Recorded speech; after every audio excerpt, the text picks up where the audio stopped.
Hello everyone, good evening, welcome to knowledge account. আমি কুন্তল মহিন্দার তোমাদের সাথে আজকে পদ্ম পুরস্কার 2024 নিয়ে ডিসকাস করব এই ভিডিওতে।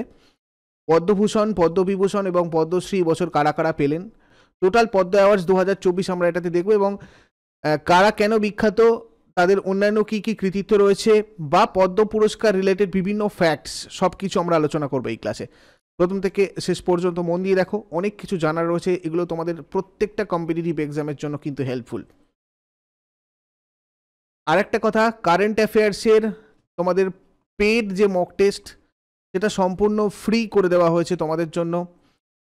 কারেন্ট অ্যাফেয়ার্স 2023-এর টপ 615 MCQs, যেগুলো তোমাদের যে কোনো পরীক্ষার জন্য সব থেকে বেশি গুরুত্বপূর্ণ, এগুলো সম্পূর্ণ তোমরা ফ্রিতে প্র্যাকটিস করতে পারবে নলেজ অ্যাকাউন্ট অফিসিয়াল অ্যাপে।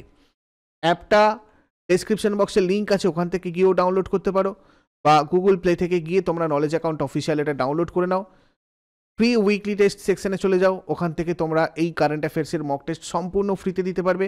এছাড়া তোমাদের জন্য 15 নম্বরের প্রচুর জিকের সেট এখানে আপডেট করে দেওয়া হয়েছে মিনি মক টেস্টে। যাদের কাছে অ্যাপটা রয়েছে তারা ওটাতে দেখো, আর যাদের কাছে নেই তারা গিয়ে এগুলো সম্পূর্ণ ফ্রিতে প্র্যাকটিস করো। এছাড়া কেপিএসআই কনস্টেবলেরও মক টেস্ট আজকে তোমাদের রয়েছে 100 মার্কসের ফুল লেন্থ। প্রথমেই চলে আসবো পদ্মবিভূষণ নিয়ে। এটা আমাদের ভারতের দ্বিতীয় সর্বোচ্চ অসামরিক সম্মাননা, মানে বা বেসামরিক সম্মান আমরা বলতে পারি। পদ্মবিভূষণ হচ্ছে ভারতের দ্বিতীয় সর্বোচ্চ। প্রথমটা কি তোমরা সবাই জানো, হোমওয়ার্কে কমেন্ট করে আমাকে জানিও। পদ্মবিভূষণ প্রাপককে ভারতের রাষ্ট্রপতি একটি পদক আর একটি মানপত্র দ্বারা ভূষিত করেন 1954-এ। 1954 সালের 2 জানুয়ারি পদ্মবিভূষণ দেওয়া স্টার্ট হয়েছিল। মর্যাদাক্রম অনুসারে পদ্মবিভূষণের স্থান ভারতরত্নের পরে। চলো তোমাদেরকে এটা আমি বলেই দিলাম। প্রথম বেসামরিক সম্মান বা অসামরিক সম্মান যেটা আমরা বলবো সেটা হচ্ছে ভারতরত্ন, তারপরে হচ্ছে তোমার পদ্মবিভূষণ, আর এরপরে রয়েছে পদ্মভূষণ যেটা আমরা আলোচনা করব। সরকারি পরিষেবা সহ যে কোনো ক্ষেত্রে জাতির প্রতি বিশেষ এবং ব্যতিক্রমী অবদানের স্বীকৃতিস্বরূপ এই সম্মানটা প্রদান করা হয়। 2024 সালে মোট 5 জন পদ্মবিভূষণ পুরস্কার পাচ্ছেন। কতজন? 5 জন পদ্মবিভূষণ পুরস্কার পাচ্ছেন। এই পদ্মবিভূষণের প্রথম যার নাম রয়েছে তিনি হচ্ছেন বৈজয়ন্তীমালা। ইনি আর্টিস্ট, একজন তামিলনাড়ুর মানে বাসিন্দা। এনার জন্মস্থান তামিলনাড়ু। বৈজয়ন্তীমালা একজন ভারতীয় অভিনেত্রী, নৃত্যশিল্পী এবং সংসদ সদস্য। 1968 সালে পদ্মশ্রী পেয়েছিলেন।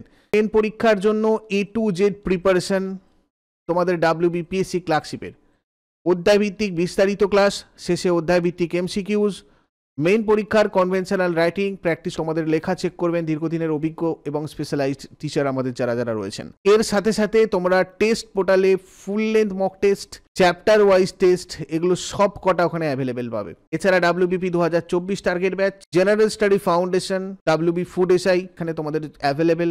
তোমাদের যার যেটা প্রয়োজন এই নাম্বারে যোগাযোগ করে তোমরা জয়েন করে নিতে পারো আমাদের সাথে। কনিদেলা চিরঞ্জীবী পেয়েছেন এবারে পদ্মবিভূষণ। ইনিও একজন আর্টিস্ট, অন্ধ্রপ্রদেশ স্টেট থেকে বিলং করেন এবং কনিদেলা চিরঞ্জীবী একজন ভারতীয় অভিনেতা, চলচ্চিত্র প্রযোজক এবং প্রাক্তন রাজনীতিবিদ। অ্যাওয়ার্ড যদি দেখি, ইনি পদ্মবিভূষণ 2024 সালে তো এটা পেলেনই, এছাড়া পদ্মভূষণ পেয়েছিলেন 2006 সালে।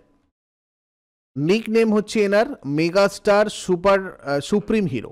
মেগাস্টার বা সুপ্রিম হিরো এই নামগুলোতে ডাকা হয় চিরঞ্জীবীকে। এরপরে চলে আসবো আমরা ভেঙ্কাইয়া নাইডু।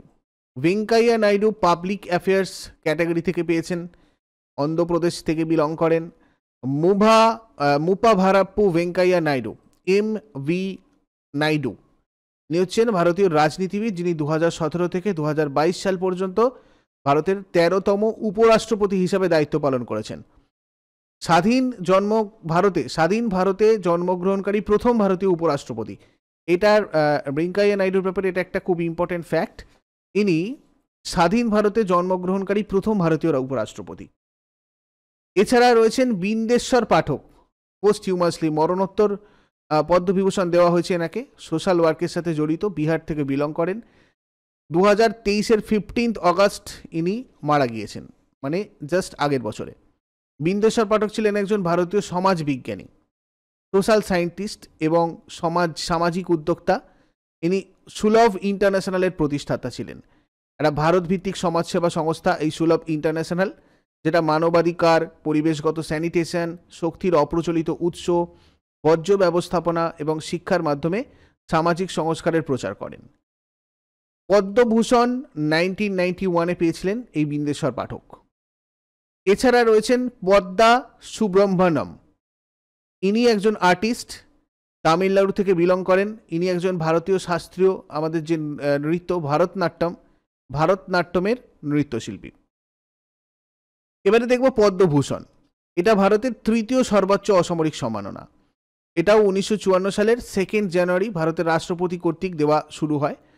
ভারতের অসামরিক সম্মানগুলোর মর্যাদা ক্রম অনুসারে এটা হচ্ছে আমাদের ভারতরত্ন এবং পদ্মবিভূষণের পরে, কিন্তু পদ্মশ্রীর আগে, মানে এর পরে রয়েছে পদ্মশ্রী। জাতির প্রতি বিশেষ অবদান যারা যারা রাখে তাদেরকে সেই অবদানের স্বীকৃতি স্বরূপ এই সম্মান দেওয়া হয়ে থাকে। 2024 সালে মোট 17 জন পাচ্ছেন পদ্মভূষণ পুরস্কার। তার মধ্যে প্রথম রয়েছেন ফতিমা বিবি। এখানে আমরা দেখেছিলাম কারেন্ট অ্যাফেয়ার্সে 2023-এ এনাকে নিয়ে অনেক আমাদের নিউজ ছিল। তো মরণোত্তর পাচ্ছেন ফতিমা বিবি, পাবলিক অ্যাফেয়ার্স ক্যাটাগরি থেকে, কেরালা থেকে বিলং করেন ইনি। ভারতের সুপ্রিম কোর্টের প্রথম মহিলা বিচারপতি এবং দেশের উচ্চতর বিচার বিভাগে নিযুক্ত হওয়া প্রথম মুসলিম মহিলা। ঠিক আছে, এই জন্য এটা ভেরি ভেরি ইম্পর্টেন্ট। ইনি কিন্তু ভারতের সুপ্রিম কোর্টের প্রথম মহিলা বিচারপতি। ইনি কেরালা থেকে বিলং করতেন। ফতিমা বিবি, মরণোত্তর পদ্মভূষণ দেওয়া হয়েছে। 2023-এই কিন্তু ইনি প্রয়াত হয়েছিলেন, 23 নভেম্বরে। তামিলনাড়ুর 11তম রাজ্যপালও ছিলেন এই ফতিমা বিবি। এরপরে দেখো উষা উত্থুপ, আর্টিস্ট, পশ্চিমবঙ্গ থেকে বিলং করেন। অ্যাওয়ার্ডস পেয়েছেন, যেটা পদ্মশ্রী 2011 সালে পেয়েছিলেন। এনাকে আমরা দিদি বলে চিনি, দিদি। জেনার্স যদি দেখি, ইনি ইন্ডিয়ান পপ গাইতেন, ফিল্মি, জাজ, R&B, Indian classical music, western. ইনি একজন সঙ্গীত শিল্পী আমরা যদি বলি। আর এরপরে হচ্ছে আমাদের মিঠুন চক্রবর্তী। ইনিও একজন আর্টিস্ট, পশ্চিমবঙ্গ থেকে বিলং করেন, যিনি একজন ভারতীয় অভিনেতা, প্রযোজক এবং রাজনীতিবিদ। প্রধানত হিন্দি এবং বাংলা ভাষার চলচ্চিত্রে ইনি প্রচুর কাজ করেছেন এবং রাজ্যসভার প্রাক্তন সংসদ সদস্য। এছাড়া সত্যব্রত মুখোপাধ্যায়, পোস্টহিউমাসলি ইনিও পেয়েছেন। ইনি পাবলিক অ্যাফেয়ার্স ক্যাটাগরি থেকে, ইনিও পশ্চিমবঙ্গ থেকে বিলং করেন। তারপরে রয়েছে আমাদের হরমুসজি এন কামা, লিটারেচার অ্যান্ড এডুকেশন ক্যাটাগরি থেকে, মহারাষ্ট্রের বাসিন্দা। Sitaram Jindal, trade and industry, কর্ণাটকের। অশ্বিন বালাচাঁদ মেহতা, মেডিসিন ক্যাটাগরিতে, মহারাষ্ট্র থেকে বিলং করেন।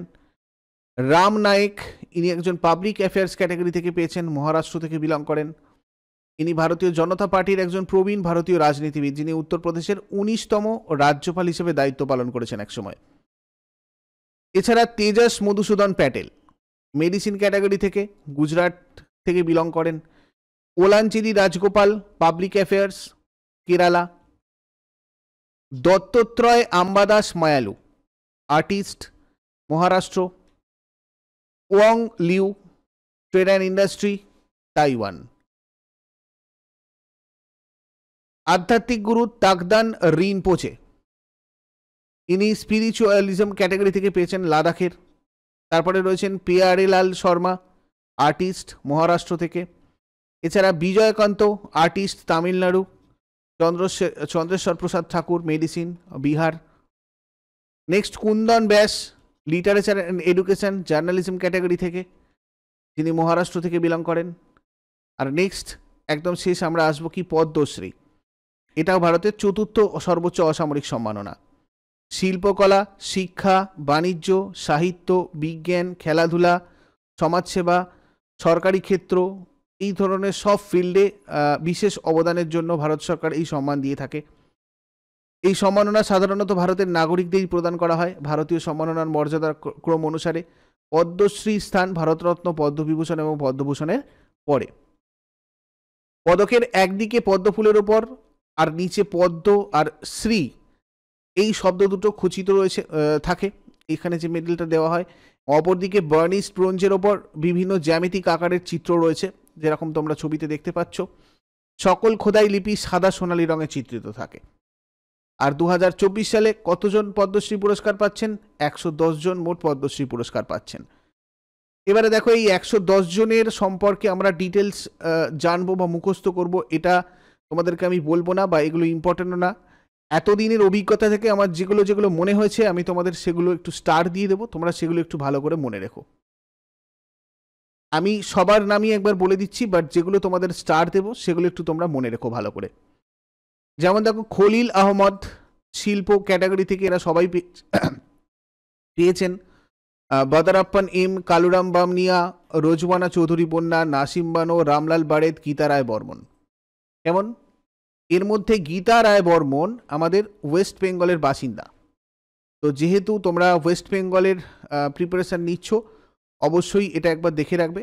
রেজওয়ানা চৌধুরী বন্যা আমাদের একজন বিদেশি, এটাও তোমাদেরকে কিন্তু একটু মনে রাখতে হবে।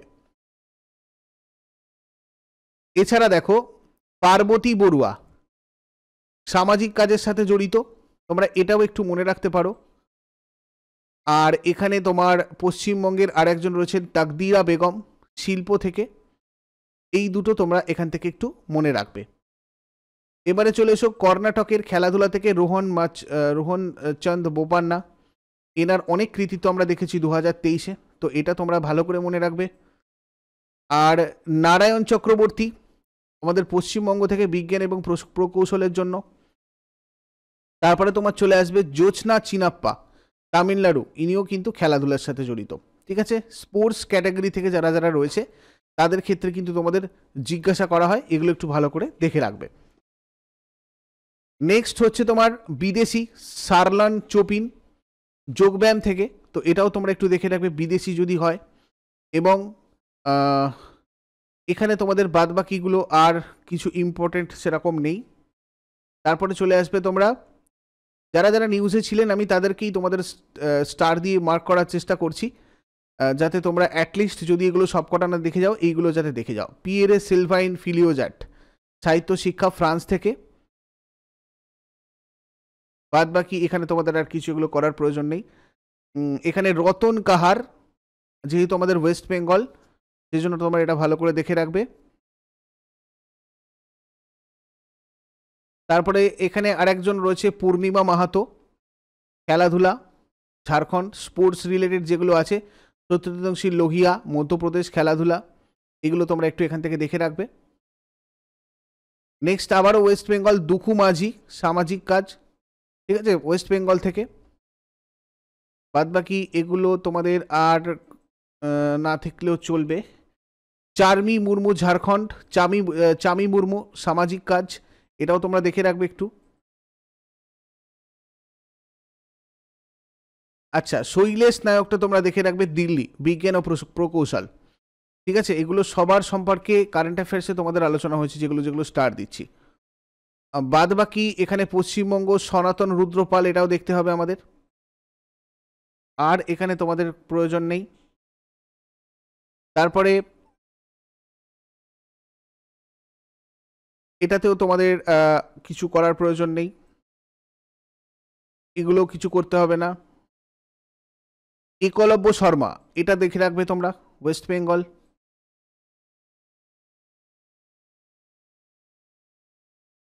হরবিন্দর সিংটা দেখবে, দিল্লি, খেলাধুলা। নেক্সট এখানে তোমাদের আর হচ্ছে মেক্সিকো, রবি প্রকাশ সিং, ভারতীয় বংশোদ্ভূত, এটা দেখে রাখবে। পশ্চিমবঙ্গ, নেপাল চন্দ্র সূত্রধর, মরণোত্তর, শিল্প। বাদ বাকি এখানে আর দেখার প্রয়োজন নেই। আর এখানে কিরণ ব্যাস, যোগব্যায়াম, ফ্রান্স। ক্লিয়ার? এই যে কটা তোমাদের স্টার দিলাম, এগুলো তোমরা অবশ্যই পদ্মশ্রীর জন্য একটু ভালো করে দেখে রেখো, এগুলো পরীক্ষার জন্য গুরুত্বপূর্ণ, এটা আমি আমার অভিজ্ঞতা থেকে বলেছি। বাদ বাকি দেখো, পদ্মশ্রী যেটা, এটা আমি কয়েকজন সম্পর্কে আর একটু ডিটেলসে তোমাদের এখানে লিখে দিয়েছি। যেমন ধরো এই যে পার্বতী বড়ুয়া, কেন আমি বলছি ইম্পর্টেন্ট, একটু ভালো করে দেখে নেবে।